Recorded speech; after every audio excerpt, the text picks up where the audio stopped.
here, the biggest, most exciting event of the year, the 66th FIM Monster Energy Motocross of Nations. This year we're at the LOMMEL circuit in Belgium, which is renowned for its challenging, deep, sandy conditions. Team USA are the ones to beat, and time will tell whether their 2 weeks additional prep can take them to 8 consecutive victories. But it's not going to be easier, with a field of top European riders doing all they can to secure the win for themselves. So sit back and enjoy the 2012 Motocross of Nations.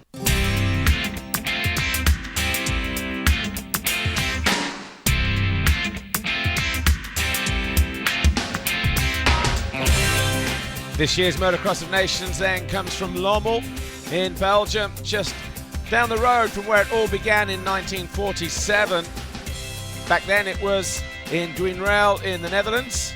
This weekend though, it's in Belgium. The first event won in 1947 by Great Britain, but the American team, Team USA, have the most victories, 22 under their belt. GB have 16, Belgium 14, and the Belgians will be trying to look at least getting on the third step of the podium, but for sure they'll be going for the victory. It's not going to be easy for Team USA. Those guys, Ryan Dungey, Blake Baggett and Justin Barsha, would never have ridden anything like this back home in the USA. So whichever way you look at it, it's going to be a very interesting weekend here in Belgium. Our final track walk of the season brings us to the very tough, demanding circuit of LOMMEL in Belgium for the FIM Monster Energy Motocross of Nations. And while the Europeans are pretty familiar with this circuit, this place has actually undergone quite a few changes, more notably the start and the first turn that follows. But before we go into detail about the circuit changes here, let's take a look on board in more detail.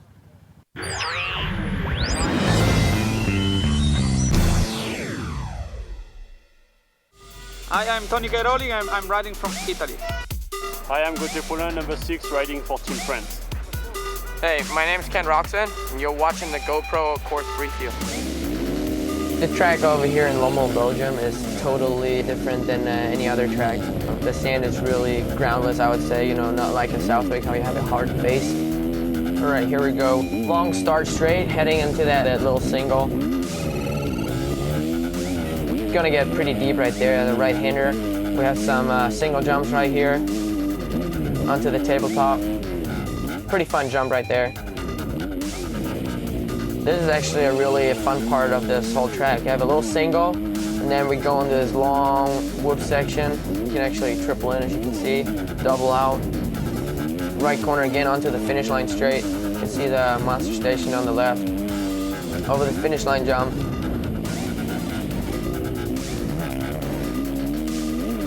Some long right and left corners, you know, it's pretty wide too, but by the end of the day, you'll definitely see us using the whole track, of course, because the rougher it gets, you know, the better the outsides are gonna get. Now we come into a tight spot of the track. We have a left-right chicane. This is basically in those tight spots, the insides will probably be the only lines we're gonna take, so by the end of the day, it will look gnarly right there. Little scrub. Goji and Tony coming by. Actually, they're always getting some ruts and bumps, so really hard to keep the bike under control. Nice triple jump. Got a few singles again right here.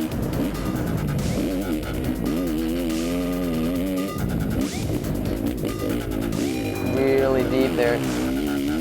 This is one of my favorite parts too. It's really cool to see everyone out there hanging over their rails and showing us lap times and stuff. All right guys, this was your GoPro course preview. My name's Ken Roxon, riding for Team Germany, number 20, and I'll check you guys later. The FIM Monster Energy Motocross of Nations is unique. There's no other race like it in the world. It's a team event, country versus country. And the point scoring for a start is back to front, which means 1 for a win, 2 points for second, 3 points for third. The qualifying races, the gate positions were drawn by ballot. The FIM choosing the countries out of the hat for the riders to go and choose their gate positions. Of the 34 teams entered, 20 teams qualified, the last which goes through from the B final on Sunday morning. For the race itself, there are 3 races, the first being MXoN, MX2 riders together, the second MX2 and MX Open, and the third being MX1 and MX Open. That gives 6 scores. The 5 top scores count, which means you can drop your worst result, and as a result of that, the lowest points win. So, who will win the 2012 Motocross of Nations this year? That's the big question. The Americans have won the last 7, they're looking for their 8th, but it's not going to be easy here this weekend in Lommel.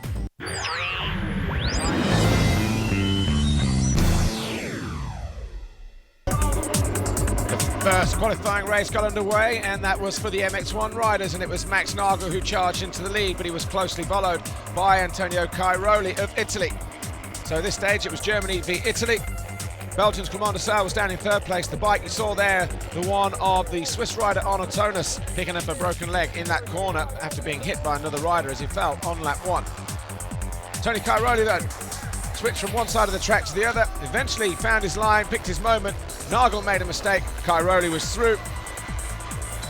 But it wasn't straightforward there from Cairoli, because at the midpoint of the race, after leading for about 5 laps, Max Nagel was back through, and then Cairoli found another way back, and it turned out that it was a mechanical problem or a slight problem with the bike, but he went on to win ahead of Max Nagel, de Sale and Paul, and with the Russian Bobashev in 5th. Ryan Dungey, the American, was in 6th. The MX2 qualifying race though, Ken Roczen took the whole shot and led every single one of the 12 laps. Number 14, Jamie van Hoorbeek of Belgium was 2nd. Blake Baggett, the American, started in 6th and worked his way up to 3rd by the time the checkered flag fell. Having a first hand here of how tough the circuit was going to be possibly for the rest of the weekend. Jamie van Hoorbeek here in 2nd for Team Belgium, riding a great race, but no match for Ken Roczen, the former world champion from 2011. And it was Ken Roczen who did the MX2 class victory, winning for Germany, and that 2nd place from Nagel and a win from Roczen meant that they would already be qualified as the best team. In the open qualifying heat, number 3, Justin Barsha, got the whole shot, and then he was caught and passed by Jeffrey Hurlings after about 4 laps. Then he made a mistake, turned right a little bit too steeply into one of the corners, and then eventually when he picked himself up, it was deemed that there was outside assistance. And so Justin Barsha, who tried to remap the track here and failed miserably, eventually came home in 6th position, but then was disqualified for outside assistance. But the 2 scores from his fellow countrymen meant that they would still qualify anyway. But Jeffrey Hurlings, despite riding with a little bit of arm pump and a bit of spike setting problems, won from De Dijker, and Leot was 3rd.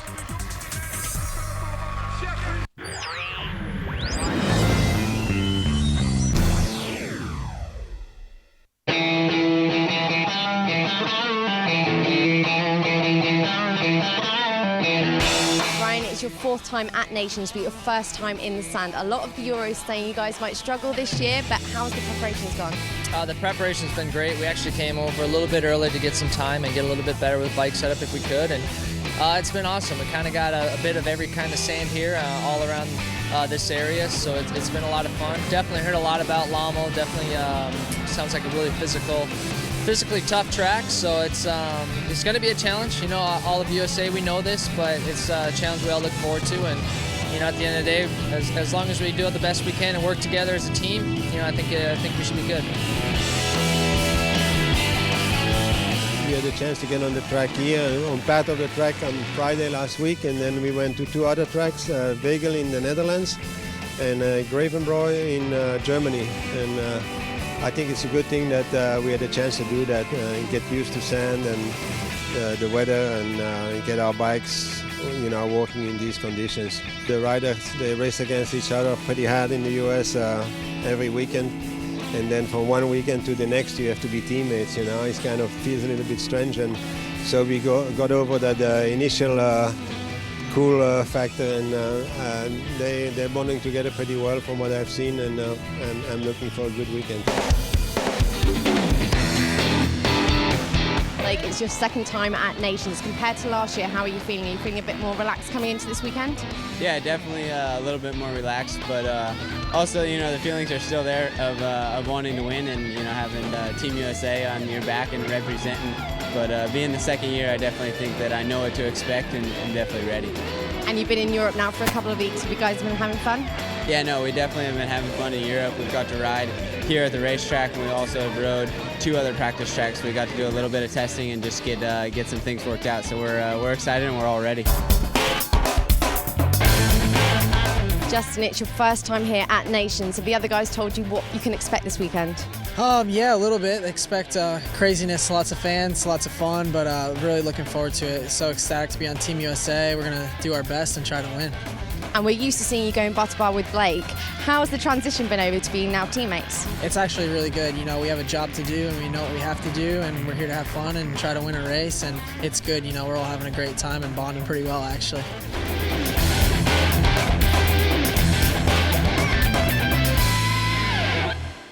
One of the favourites for a top 3 this weekend, certainly a top 5. With the impressive Jeffrey Hurlings in their team, it's the Team Netherlands. We caught up with them earlier.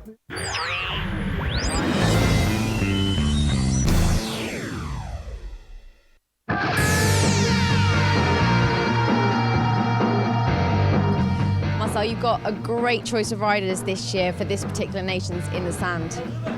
Yeah, for sure. We got Jeffrey, and we got Glenn and Mark, and at the moment I think the best 3 guys for the Netherlands, so it should be good. Mark, you're no stranger to a Nations or 2, but what are you expecting from the team this year? Well, it's difficult, you know, for me. Well, it's not difficult for me because we have Jeffrey, so all the pressure is on him. Well, I think so, because I think he can go for a 1-1 here. You know, people say this or that, but I know how to ride sand and what he does. I don't know how he do it also, because I watch him a lot, and he's outstanding in the sand. And yeah, I hope we get good starts and everything like that. And Glenn is going to be fast as well. And I hope we can go to the podium Sunday. Glenn, it's your first Nations. How are you feeling? Yeah, this is an amazing feeling, you know, to get picked by the federation. It's always good, you know, and yeah, I really want to do a good job here, and it's a big sand track. It's a bit fast, but I think it's not a problem for us. And yeah, with Jeffrey and Mark, I think we'll make a good chance for top 3 or maybe top 5. So we are happy with that. We're back down on the start line for the final qualifying race of the day. Jeffrey Hurlings, you've had a great season. We saw you decimate the field in Lierop earlier this year and then go on to win the World Championship. We're in the deep, deep sand of Lommel. Need we say any more? Well, I'm just going to try to do my best for my country and obviously for myself. Hope to have an individual win tomorrow, and I'm super pumped about how the season went. I had a great season, won a lot of races, so I couldn't be even more thankful. I never did it without Red Bull KTM. They were doing amazing for me, so big cheers to those guys, and hope to not let my team and my country down this weekend.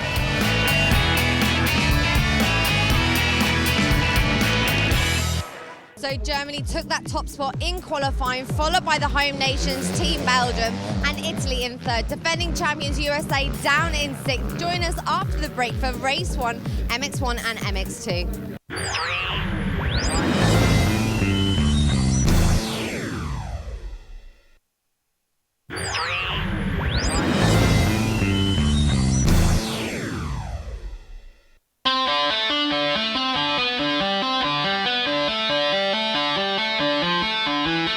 Ken, it's not very often the opportunity to ride your home nation comes around. How are you feeling this weekend? Are you more nervous? No, more relaxed. Went home and sleep there and just had some fun. Have a friend with me the whole time, so just laughing and walking around. So that's the best thing to do. And it's Belgium here, and hopefully gonna be enough spectators to cheer us on to the top.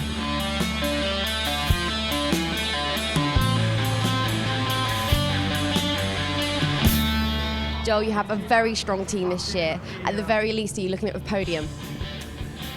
Podium, yeah, but 2nd and 3rd would feel like really disappointment. It's clear, we go for the win. We have a strong team, and yeah, of course, podium. Every year we would be happy with the podium, but not this year. We're only happy with the highest step on the podium.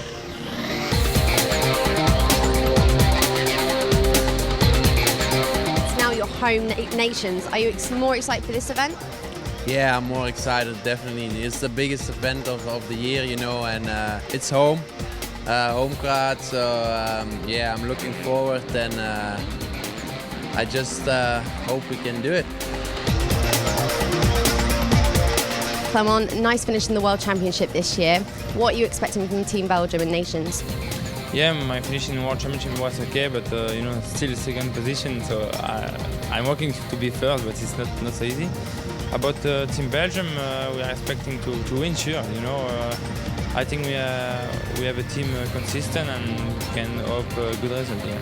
And do you think the fact that it is your home nations, we're on the sand track, it gives Team Belgium an advantage? Yeah, you know, riding sand track is like really particular. So I think we have an advantage because we have, like I said, we have a consistent team and we can hope to have a really good result of the team with that. And yeah, we are really close of home, and yeah, sand race in MX of Nations, it's not often that we are winning deep sand for that. So it will be exciting to see.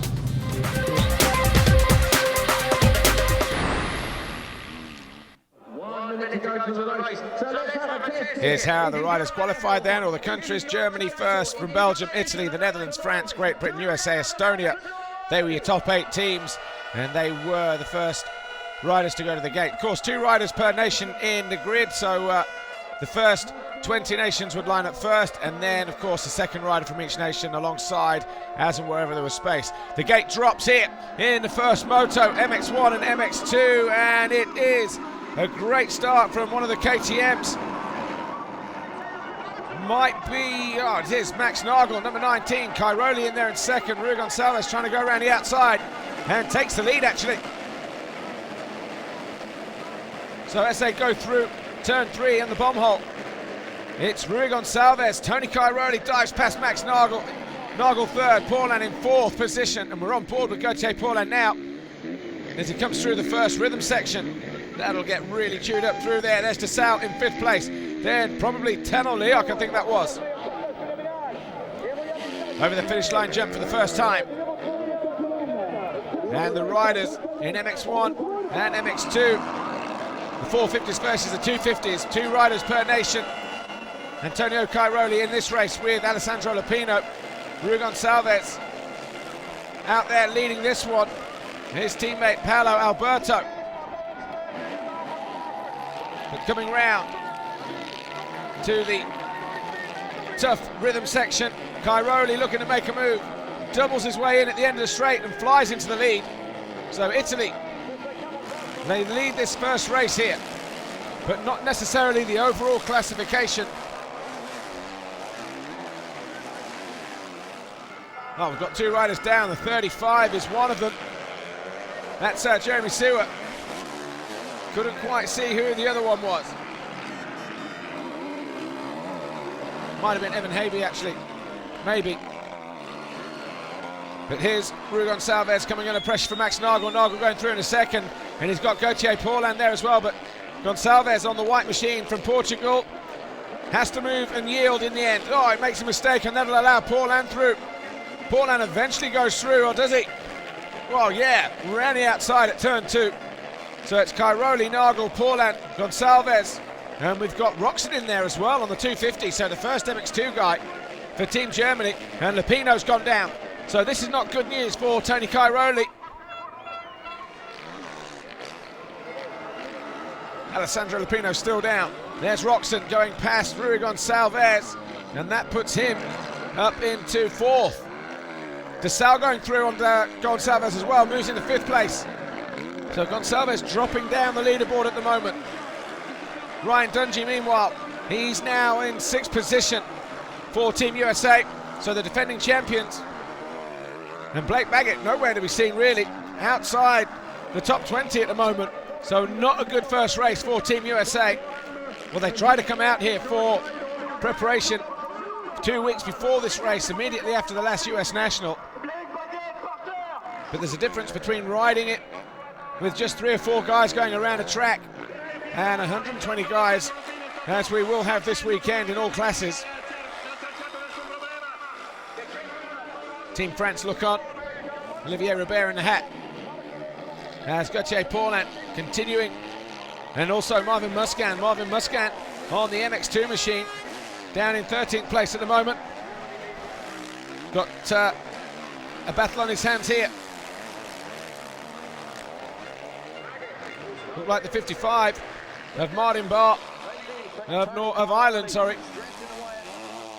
There's Ken Roxon having a great ride. Won an MX2 Grand Prix here back in 2009, or in 2010, sorry. But the German backing up. There's Ryan Dungey. He's in 6th place. Red Bull KTM American Outdoor Champion this year on that 450 KTM. That's Evgeny Bobashev just behind him in 7th, number 43. Then the number 85 of Josh Coppins of New Zealand in 8th. 25 Mark de Ruyver down in 9th place. And then we've got the number 14 of Van Hoorbeek of Belgium in 10th.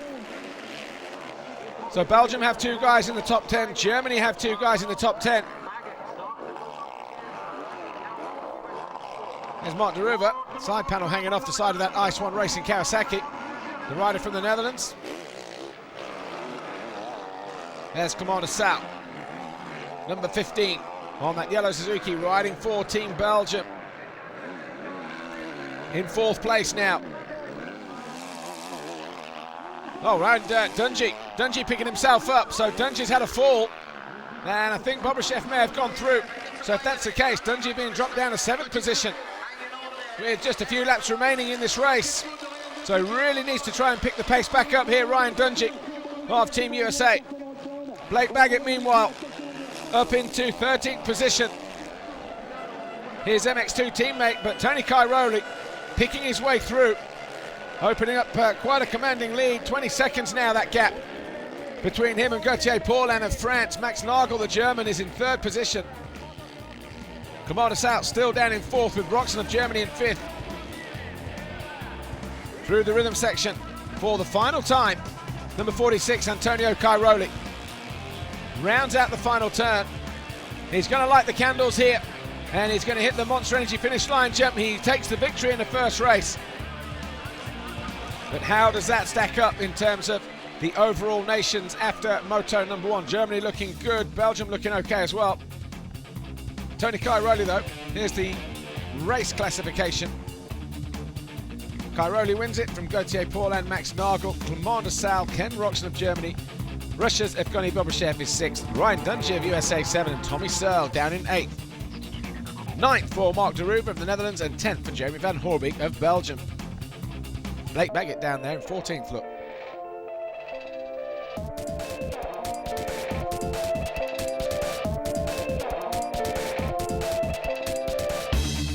In terms of the nations classification after race 1 then, Germany on 8 points, Belgium on 14, France on 21, tied with the USA, with Russia 5th, Great Britain 6th, ahead of the Netherlands and Ireland. Very well placed for those guys at the moment.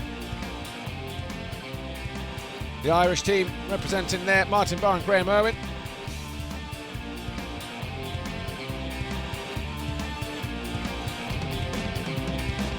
Was good, you know. I had a good start, and then tried to make some good laps, and I get some gap to Max Nagel, like 5 seconds. Then I was watching some different lines in the track, and I made a few mistakes, and Gauthier come really close, Paulin, and I tried to stay on the same gap with him, like 3-4 seconds for a moment, and then step it up a little bit and win with a good gap. I think last moto gonna be really rough, and I'm looking forward to battle with Erlings. You know, it's gonna be a good race, and I hope also Italy don't have more DNF, otherwise we are out from the competition. But let's cross the finger, and we'll see if we can make it to the top 5. So far so good then for Tony Cairoli on a personal level, but not if Alessandro Lupino can't make any more action out on the track. But his teammate Davide Guarneri, though, he'll also be digging deep for Team Italy. But it's Germany in the driving seat after race number 1.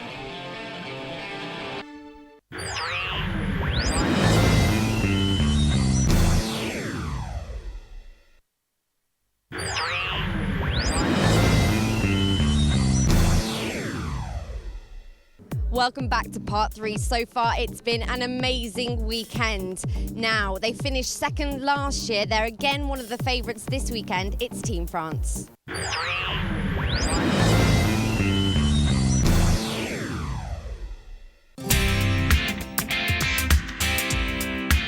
Olivier, you have a strong team this year, but there was a last-minute change. Why was that?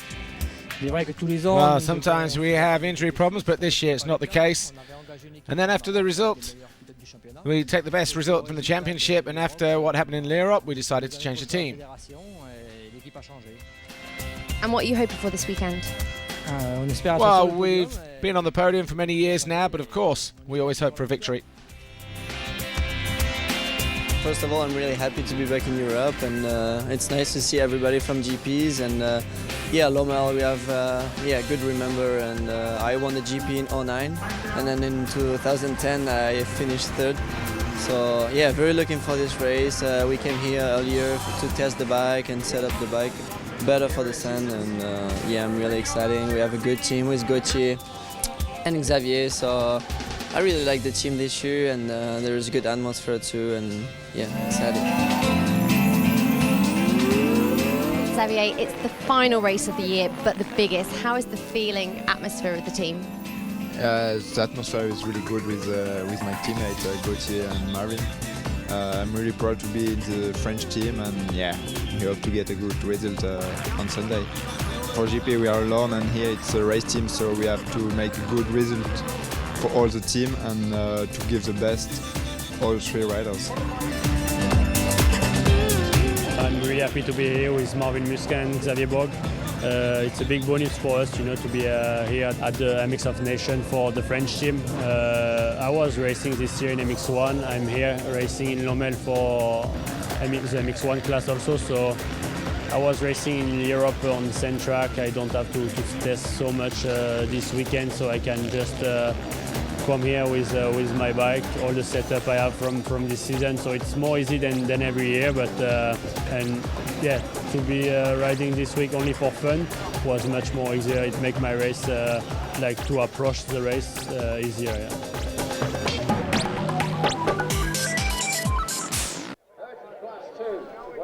Riders then for race 2, MX2 and Open. So Roxen and Schiffer for Germany. Jeremy Van Hoorbeek, Ken de Dijker, Alex Lupino is going out in this race for Italy alongside Davide Guarneri. And then we see the rest of the riders down there as well, but Germany in the driving seat, as we said, after moto number 1. Gate drops here for the second race. Then it's the MX2 and Open guys, so 250s and 450s yet again, but there might be a couple of 350s in there as well, and it looks like, was that Jeffrey Hurlings from the Netherlands who took the whole shot? I think it was. And he's already starting to pull away. Looks like Guarneri in second position for Team Italy as they went through the first turn. Barsha there in third place. Then we've got the Belgians and maybe the Germans in there as well. So we've got a rider going down at the back. Couldn't quite see who that was. Blake Baggett looks like he's slightly better place as well, around 10th or 12th place as they come through over the line. So we've got Jeffrey Hurlings leads then. Then it's the number 15 of Ken de Dijker in there. Oh, Glenn Koldenhoff's out. So Koldenhoff for the Netherlands. He's been down. Here's Justin Barsha for Team USA, riding number 3, going after de Dijker. So this is a battle for second position and looks to find a way up the inside. So Barsha through. Barsha through in the second position. De Dijker fighting back though for Belgium on the orange KTM and moves across on the American and takes the line away from him. Barsha, just bottoming out there in the ruts at the bottom of the jump. De Dijker carrying more momentum through that turn. Barsha making a bit of a mistake, but Ken de Dijker on home soil wouldn't want to be beaten here as Team America look on, and Van Hoorbeek's out. So Jeremy Van Hoorbeek is absolutely beside himself. Van Hoorbeek out of 7th position. Oh, and his teammate getting into problems with Barsha. So Barsha goes down. Looked like he tagged the rear wheel or the foot peg there of Ken de Dijker, trying to make a move that never looked like it was really on. And now he's in amongst it with Ken Roxen, Ken de Dijker and Tanel Leok. So suddenly we have a 3-way battle or a 4-way battle for third place. It's Ken Roxen though, who finds himself in second. Barsha number 3 on the left side. Second rider in shot on the red Honda. He's in third. The yellow Suzuki of Tanel Leok, number 30, is in 4th, and then we've got Ken de Dijker, number 15, in 5th place. So we've got Jeffrey Hurlings of the Netherlands leading as Barsha gets past there. the American by the Belgian Ken de Dijker once again. An absolutely fantastic crowd and atmosphere all around this Lommel circuit. First came here back in 1981, 31 years ago. Barsha getting out of shape. Well, he's certainly entertaining here. So too Roczen on the MX2 machine, hanging it out there in second position at the moment. Barsha coming under pressure, Roczen coming under pressure. Coming through turn 4. Into the rhythm section, de Dijker's got the jump, he's got the drive. He's going to put the nose right across Kenny Roczen going into the turn, who keeps it in there, Roczen. They're going to be side by side down the start-finish straight. And over the line they go. De Dijker just gets a nose ahead. So Belgium take a point away from Germany.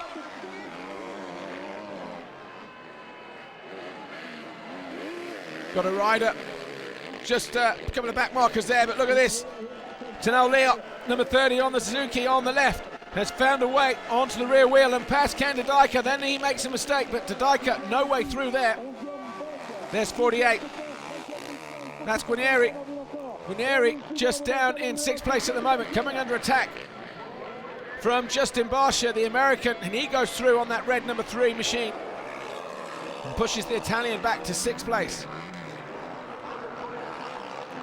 Here's de Dijker on the left, protecting the inside line from Tanel Leok. These two going at second position here. De Dijker there at the moment. Oh, Ken de Dijker round the outside, just manages to edge ahead there of Leok. The number 8 in the background, that's Luke Stike, the MX2 rider for Australia. He's down in 20th position. His teammate, meanwhile, Todd Waters, down in 9th place. Here's Blake Baggett, number 2, in a battle with Todd Waters. Waters goes through the number 9 Australian there. So he steals a position there from the American, and he moves up into 7th at that stage of the race. So good riding then for Todd Waters here, number 9. Final lap though, Jeffrey Hurlings, number 27, on the Red Bull KTM, riding for Team Netherlands. Looks like he's going to take the victory here. De Dijker. Oh, Barsha has problems on the final lap. He's got a front wheel jam, so I wonder if that's a result of the collision with de Dijker. Well, he needs to get back into the work area to get it fixed, because he can't do with any more outside assistance. So it'll be interesting to see where he comes home. But Hurlings rounds out the final turn. It's been a one-man demolition here in this race, almost a minute clear of the rest of the field. That'll be Ken de Dijker or Tanel Leok, will it? Official confirmation then. Hurlings, Leok did get it on the final lap. De Dijker pushed to 3rd for Belgium. Roczen takes 4th in Germany. And then it was Guarnieri, Italy. Baggett up to 6th, ahead of Marcus Schiffer and Todd Waters. So once again, 2 Germans inside the top 8. Anstey Borg, Muskan, Tonkov, correct. Barsha did rejoin the race. And on that final lap, and 14 points. How crucial will that be for Team USA at the end of the day's racing? Germany, look at that, massive, 22 points clear of USA at the moment with a race to go. Remember, you can drop your worst score, so it can still tighten up at any stage during that final race. Great Britain down in 9th, not having a great nations here this weekend, but they can improve.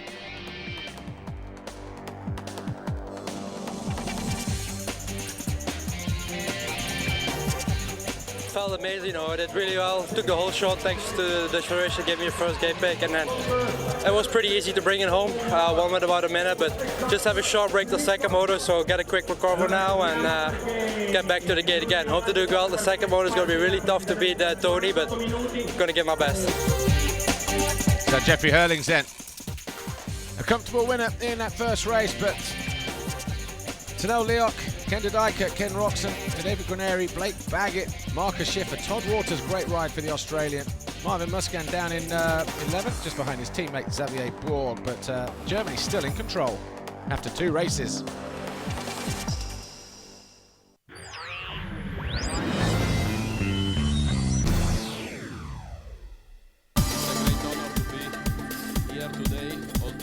Well, on the Saturday night, we had the Ustream Annual Awards, and on the stage, Mr. Vito Ippolito, Dr. Wolfgang Strub, and of course the Ustream President, Giuseppe Luongo. They opened the evening, and awards are up for grabs. Were for Brazil.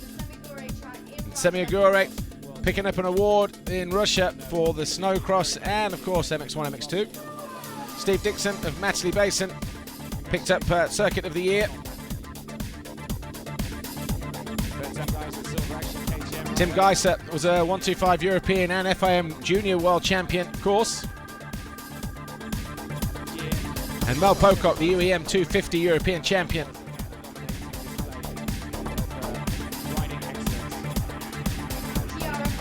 Chiara Fontanesi was the FIM Women's Motocross World Champion, dominated that series.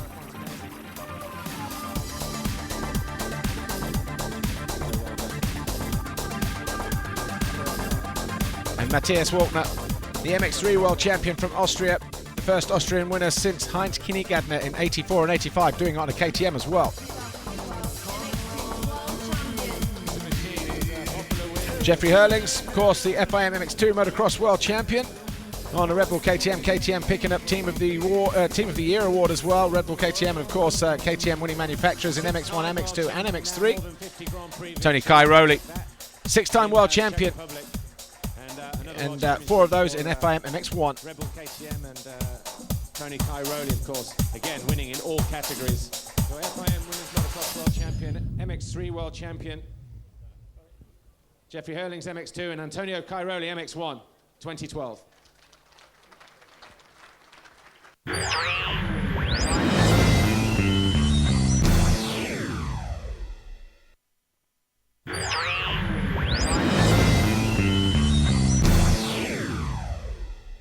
Welcome back to part 4, led by Neil Prince, Tommy Searle, Jake Nichols and Max Anstey come together to form Team Great Britain. We caught up with them earlier.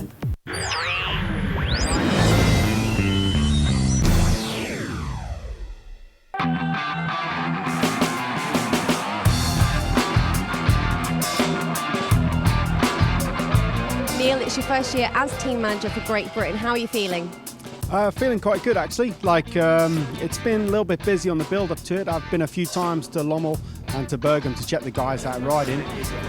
But to be honest, they're 3 amazing riders. So, they've got a really good program going. The results have shown that this year. So basically just come have a look at them, check everything's okay and make sure they've got enough passes and the team's taken care of for the weekend. And that's pretty much it. And the rest is down to them, really.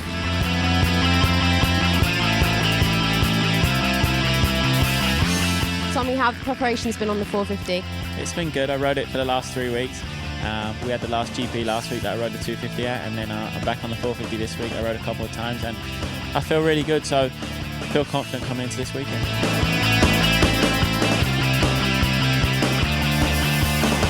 Jake, firstly, congratulations, 4th in the World Championship.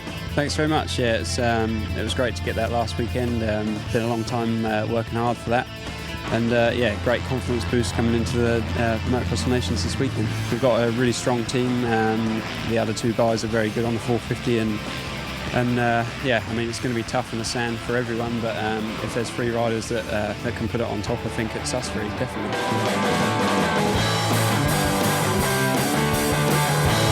Max Anstey, who we also saw you have a really great race in Lierop in the World Championship. I guess kind of proving why Neil Prince chose you for the team this year. Well, I enjoy the sand, and it's great to give me the opportunity to ride the 450 here in the open class, and I just want to go and get Team GB their best results so far and go out and have lots of fun. So it's going to be a good day.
everybody's really pumped for this event, and for sure I'm also really pumped to ride for Italy.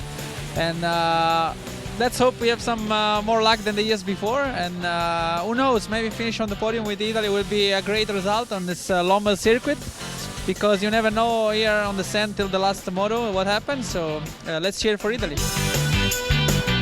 Must have done 12 or 13 Motocross of Nations, so I think more than anyone by a long way, but I'm happy to go out at this event and hopefully do a great race for Team New Zealand, and also for all the sponsors, and finish my career hopefully with a good race. It's a great experience to be part of it, riding for your country. It's just an amazing feeling. Super happy to be here. It's always good to come back in the sand, and I think anything is possible to, you know, we really wanted to finish on the podium. And yeah, like I said, this is possible. My personal goal is to win the MX2 class again like I did the last couple of years. And yeah, let's do it.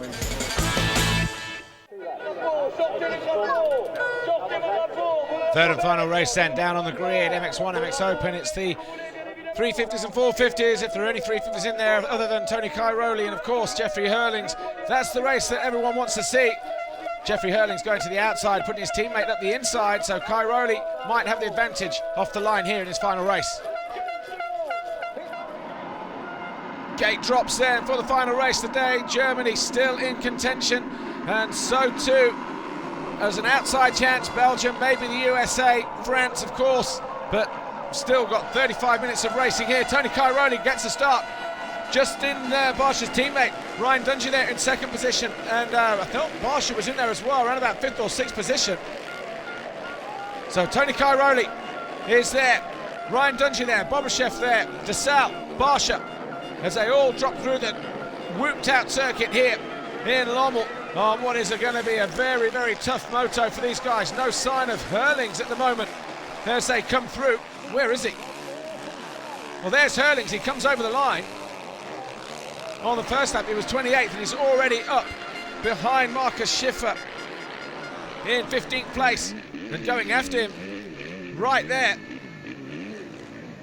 and drops the 350 KTM right across the front of the Suzuki German rider. But Max Nagel up in 6th place at the moment. There's Tony Cairoli. He has a commanding lead already. Here's second and third. Barsha, oh, he gets it wrong, and so too does his teammate Dungey, and he goes down. And the crowd go mad here, they erupt. There's Bobashev going up the inside of, was that DeSalle? I think it might have been. So suddenly, Evgeny Bobashev finds himself in 3rd place. DeSalle taking it straight back though on that yellow Suzuki, riding number 13 for Team Belgium. They got the French rider just behind him, Gauthier Paulin in 4th, who's had a good Motocross of Nations this weekend. So now Lee up there as well, the second yellow Suzuki, jumping out to the very left hand side. He's got Barsha up the inside. Barsha coming under pressure, or was it? No, it was Hurling. So Hurling's already on the charge, and on the back of these guys in about 4 laps. That is an impressive display of riding from Jeffrey Hurlings of the Netherlands.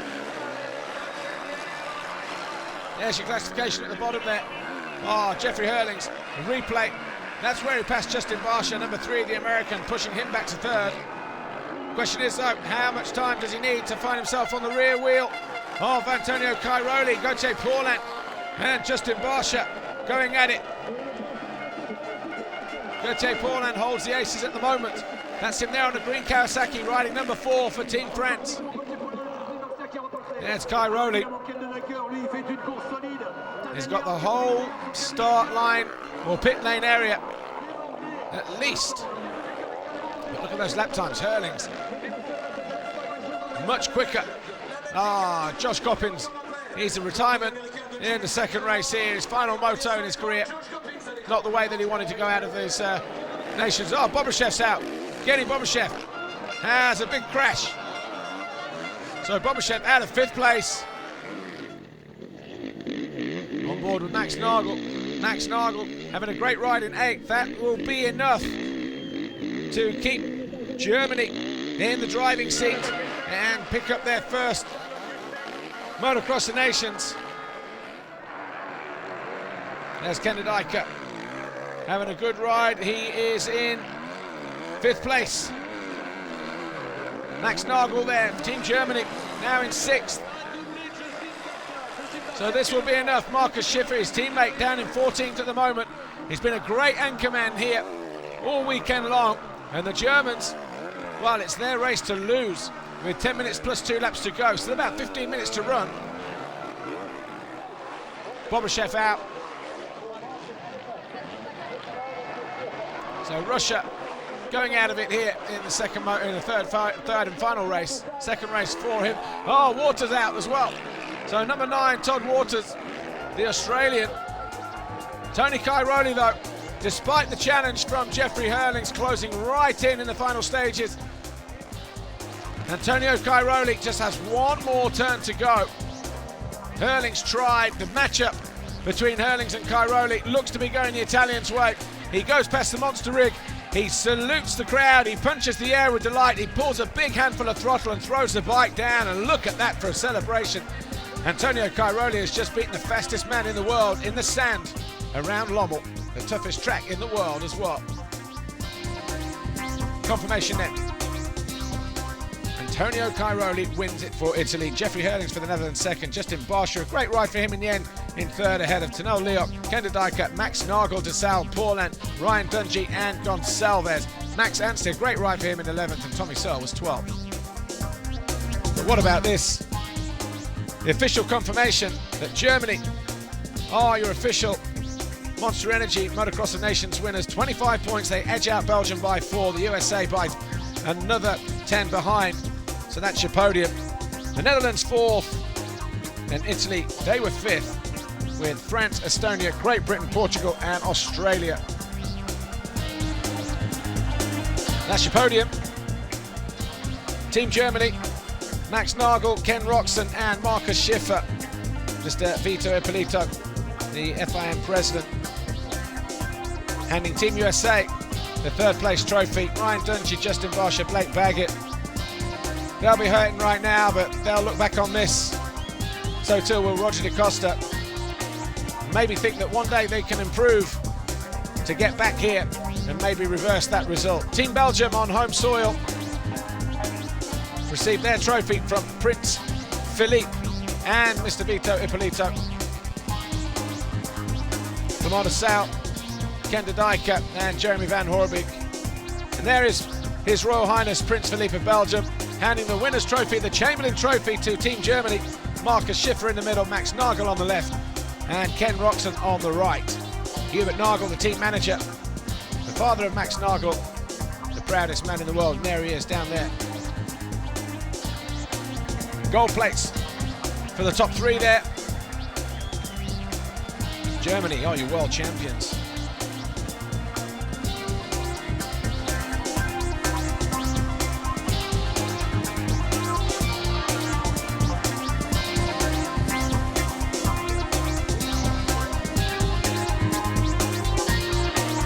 And that's what it's all about this weekend, the Chamberlain Trophy. To you first. When you started out on this weekend, do you think this was going to be possible? Actually not. You know, there are a lot of strong teams out there, but Friday our goal was, you know, to come on the podium, and that was our goal. So to take the win is absolutely amazing. You know, we have done a great job the whole time, and I'm really happy with my results. Only what I did, but Max and Marcus, they killed it too. And the worst result we had was a 14th place in that last moto, and it's just so amazing. You know, I was yelling so much in the pit lane just so that we win together. It's amazing, and I think the first time ever. And congrats to the team, my teammate. They did awesome. Everybody did good. Thank you. Again, Marcus, we're going to come over to you. How tough was it out there today on track? I mean, that third moto, it was pretty choppy. It was the hardest race of my life, I think. The first moto of mine was good. I was happy with the 7th place. I think after a few years, my best result. So I'm so happy about the results today. Unbelievable. Congratulations. I'm going to come and squeeze in the middle of you and come and have a word with Max. Max, congratulations. I spoke to you just before that third moto, and you didn't even know that you were topping that leaderboard. How does it feel? Just great. The race was not so bad. I was really good. In the beginning I was dropping back a little bit, in the end I found my rhythm and I could pass some guys back like Clément, because in the pit they were cheering so hard like I need to pass Clément for the points, and I have done everything I can, and now it's just amazing feeling, especially after like with all the injury I had, the comeback, and now finish the single season with the world title for Germany. It's an amazing feeling. I'm so happy, and the German crowds were awesome around the track. They were cheering so hard, and that's just pushing you forward all the time. Well, apart from the Chamberlain Trophy, Tony Cairoli was the overall winner in MX1, Rocks in MX2 and Hurlings in MX Open. The final race of the season sees Team Germany win the FIM Monster Energy Motocross of Nations for the first time in history. Ken Rocks and Marcus Schiffer and Max Nagel winning by 4 points over Team Belgium's, with defending champions Team USA losing for the first time in 8 years. It's also been a fantastic season in the FIM World Motocross Championship. We'll be back to do it all again next year, so make sure you join us. We'll see you next year. Bye!